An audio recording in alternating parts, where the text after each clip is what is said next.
नमस्कार साथियों, कैसे हैं आप?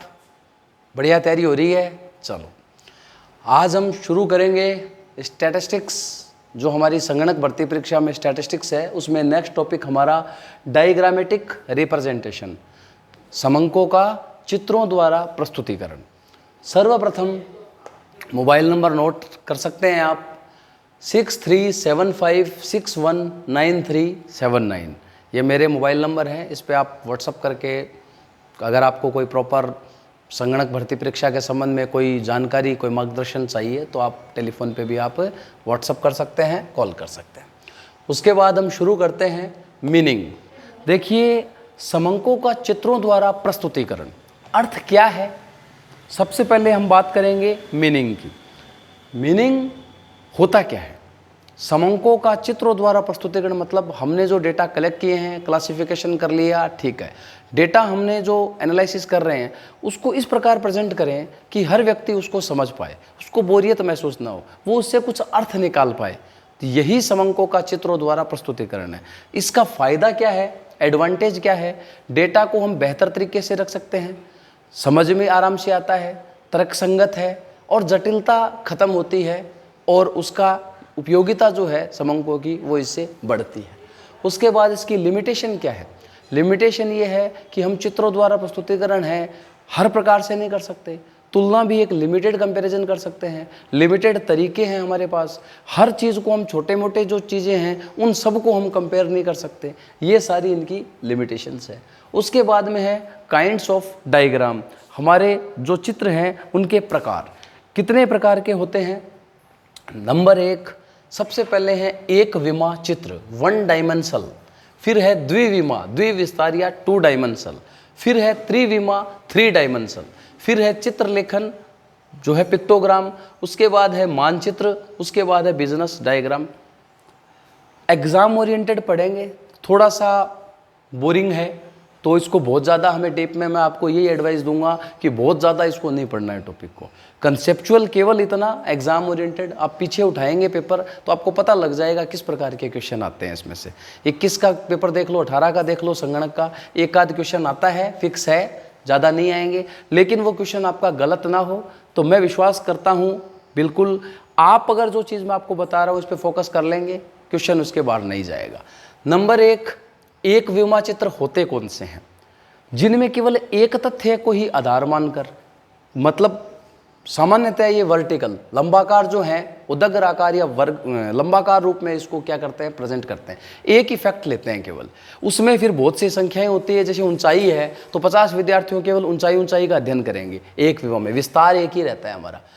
अगर कोई भी हो, ऊंचाई ले ली, लंबाई ले ली, कोई बीमारी ले ली जनसंख्या में, तो एक ही फैक्ट को हम लेंगे, एक विशेषता को लेंगे, वो एक विमा चित्र होते हैं। अब एक विमा चित्र में पहली चीज विशेषता यही। अब इसमें ये पूछता है आपसे, ऑप्शन देगा निम्न में से एक विमा चित्र नहीं है या निम्न में से एक विमा चित्र है। पहला प्रश्न यही बनता है। तो ये एक विमा चित्र होते हैं। लाइन डायग्राम, लाइन डायग्राम एक विमा चित्र होता है जिसमें एक अलग अलग तथ्य, जो एक तथ्य है, एक विशेषता, उससे जो जितने डेटा दे रखे हैं उनके लिए लाइन खींची जाती है।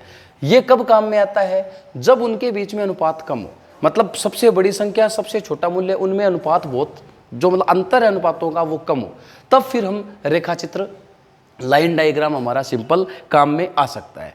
सरल दंड चित्र, सिंपल बार डायग्राम, सरल रेखा चित्र कब काम आएगा? जब अनुपात बराबर हो, मतलब जब हम अलग अलग तथ्य को रखेंगे, 2 बराबर अनुपात जब लेके रखेंगे तो वहां हम सिंपल बार डायग्राम करेंगे। ये चीज़ क्लियर है। लाइन डायग्राम की खासियत क्या है? इसमें आप ज़्यादा डेटा को दिखा पाते हैं, इसमें लिमिटेड को, लेकिन बेहतर प्रेजेंटेशन ये है। उसके बाद इसमें लाइन डायग्राम हो गया, सिंपल बार डायग्राम हो गया। उसके बाद इसमें मल्टीपल बार डायग्राम, जब आपको तथ्य एक है लेकिन उसमें भी अलग अलग रिजल्ट चाहिए, आपको विभक्त चाहिए, आपको अलग अलग, जैसे जनसंख्या है उसमें आपको जनसंख्या में कोई आयु पे इफेक्ट भी चाहिए उसी चित्र में, तो वहाँ आप तीसरा कर सकते हैं जिसे मल्टीपल बार डायग्राम बोलते हैं।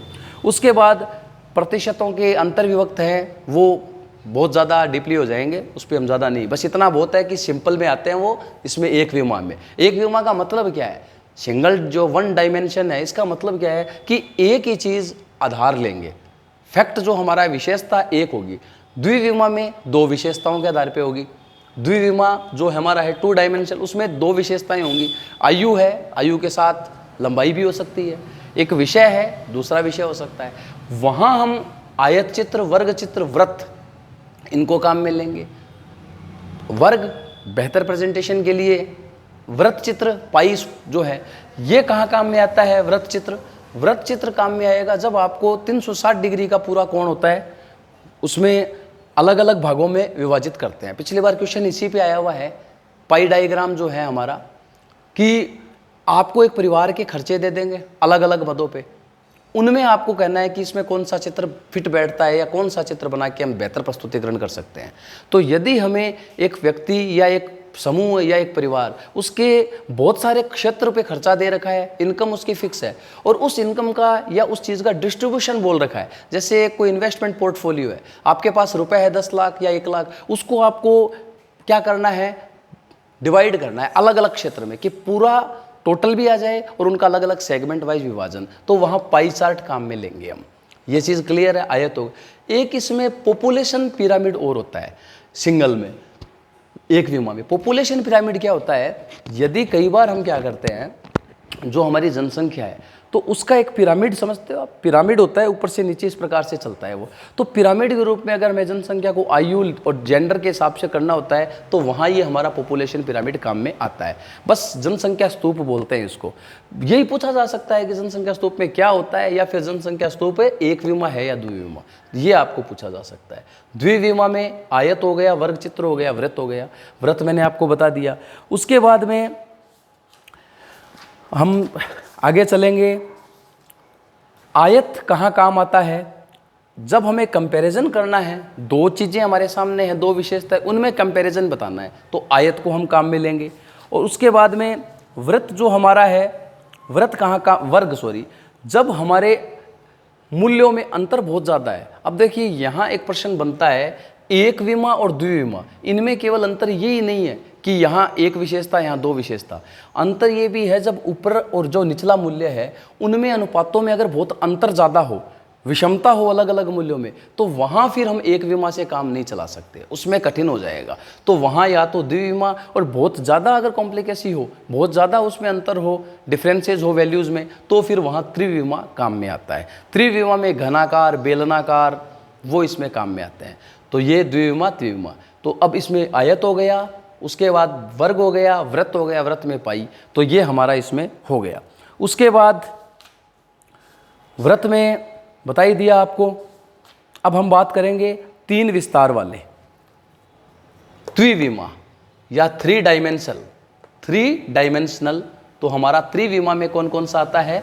एक तो आएगा त्रिविमा में हमारा, सबसे पहले तो आएगा, देखिए जो हमारा 3 डायमेंशनल। अब ये काम कहाँ आएगा? सबसे बड़ी बात, जो हमारा त्रिविमा है ये काम आएगा कैसी जगह? जहाँ पर हमारे पास 2 से ज़्यादा विशेषताएं हैं, मूल्यों में बहुत ज़्यादा कॉम्प्लिकेसी है, तो वहाँ हम कौन सा काम में लेंगे? त्रिविमा चित्र जो हमारा है वो हम काम में लेंगे।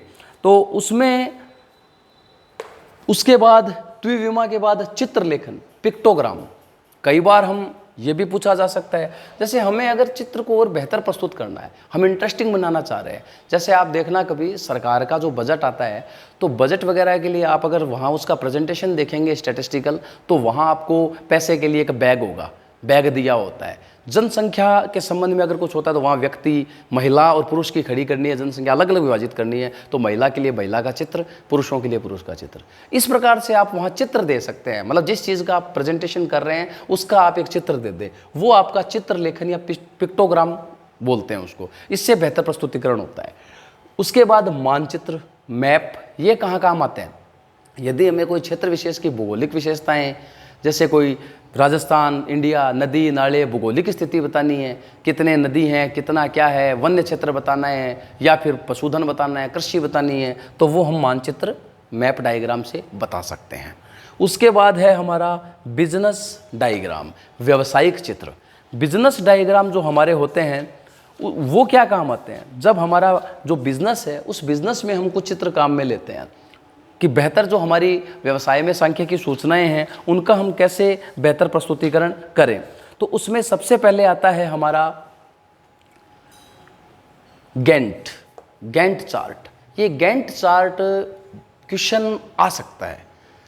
मैं आपको फिर कह रहा हूँ, इस चैप्टर में क्वेश्चन थ्योरेटिकल पोर्शन है। क्वेश्चन बनेगा या तो इस पे वृत्त पे कि इसका कहाँ यूज करते हैं, या बनेगा वर्ग पे, आयत और वर्ग पे, मतलब जो हमारा द्विविमा है उस पे, या इसकी विशेषताएं बनेगी। मतलब एक विमा द्विविमा की आपको पूछेगा कि एक विमा में निम्न में से कौन शामिल नहीं है या कौन शामिल है, द्विविमा में क्या शामिल है क्या नहीं। या फिर ये जो मैंने आपको बता दिया जनसंख्या स्तूप जो हमारा था, पॉपुलेशन पिरामिड, चित्रलेखन की विशेषता पूछ लेगा, माप जो हमारा मैप डायग्राम कहाँ काम में आते हैं पूछ लेगा, क्षेत्र विशेष राज्य की भौगोलिक स्थिति को दर्शाने के लिए जनसंख्या, या फिर नदी नाले जलवायु कौन सा, तो मानचित्र ये पूछ सकता है उसकी विशेषता पे। या फिर बिजनेस डायग्राम में बहुत है, लेकिन ये तीन ही आपके लिए सफिशिएंट है, गैंट, जी चार्ट और net balance chart. Gantt chart जो हमारे हैं हेनरी गैंट थे, एक उन्होंने इसका मतलब प्रतिपादन किया, इस कंसेप्ट को प्रतिपादित किया, तो उनके नाम पे इसका नाम गैंट चार्ट हो गया।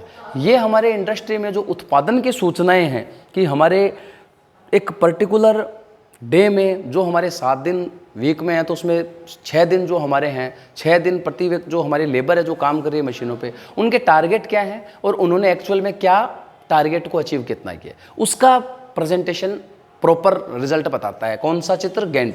तो गैंट चित्र जो हमारे हैं, चार्ट है, गैंट चार्ट का उपयोग कहाँ किया जाता है, व्यावसायिक क्षेत्रों में। किस चीज़ के लिए, औद्योगिक क्षेत्र में उत्पादन जो उनके लक्ष्य है और उन्होंने जो वास्तव में प्राप्त किए हैं लक्ष्य, उनका प्रतिदिन बताने के लिए 7 कॉलम बनाए जाते हैं। 6 कॉलम तो वारों के लिए और 1 कॉलम आगे वाला मशीनों के लिए। ये आपको ध्यान में रखना है गैंट का। फिर है नेट बैलेंस चार्ट। ये कहाँ काम आता है, व्यवसाय से संबंधित है। ये काम आता है जब आपको आयात निर्यात दिखाना हो, आयात निर्यात का बैलेंस, लाभ हानि, मतलब 2 फैक्ट उसका बैलेंस, नेट इफेक्ट, शेष, जैसे आयात निर्यात का शेष कितना है, लाभ हानि का शेष कितना है, उस प्रकार से अगर आपको दिखाना है तो नेट बैलेंस चार्ट काम में आता है। जी चार्ट नई कंसेप्ट है ये भी। इसमें क्या होता है, जी चार्ट जो हमारा है इसमें प्रॉपर एक अलग से ही डिस्ट्रीब्यूशन होता है। इसमें क्यों बोलते हैं इसको जी चार्ट, ये चार्ट जो बनता है ना, ये जेड आकार का बनता है। इसका आकार जो है वो यूं बनता है, जेड, इस प्रकार से, तब इसको हम क्या बोलते हैं, जी चार्ट बोलते हैं। इसमें क्या करते हैं, 3 वक्र बनते हैं। क्या बनते हैं, 3 कर्व बनते हैं, 3 कर्व, जो एक ऐसे बनेगा, एक ऐसे बनेगा, ऐसे बनेगा, 3 कर्व बनेंगे। तो पूछा जा सकता है कि जो भी हमारा प्रेजेंटेशन के मेथड है, डायग्राम है, जो हमारे चित्र द्वारा प्रस्तुतिकरण, उसमें 3 वक्र किस में बनते हैं, जी चार्ट में। या पूछा जा सकता है जी चार्ट में कितने वक्र बनते हैं, 3 वक्र बनते हैं। तो ये यहाँ काम आता है, इतना बहुत है। फिर आपके ग्राफिकल जो बिंदु रेखीय प्रस्तुति, उस पर नहीं जाएंगे हम, आपके डायग्रामेटिकली है तो बस बहुत है इतना। उसके बाद हम नेक्स्ट क्लास में सेंट्रल टेंडेंसी के बारे में पढ़ेंगे कि हमारा जो सेंट्रल टेंडेंसी, केंद्रीय प्रवृत्ति के माप क्या है। तो आज के लिए इतना काफ़ी है, केवल आप इतना पढ़ लीजिए, बहुत है। तो धन्यवाद साथियों, जय हिंद, जय भारत। आज आपको कैसी लगी हमारी क्लास, क्या आपने इसमें देखा? अगर आपको इसमें कुछ पूछना है या कुछ अपने सुझाव, तो आप कमेंट बॉक्स में, जो हमारा कमेंट बॉक्स है उसमें आप ज़रूर दें, मेरे को व्हाट्सएप पे डाल सकते हैं। मिलते हैं नेक्स्ट वीडियो में। चलिए, पढ़ाई करते रहिए, खुश रहिए, मस्त रहिए।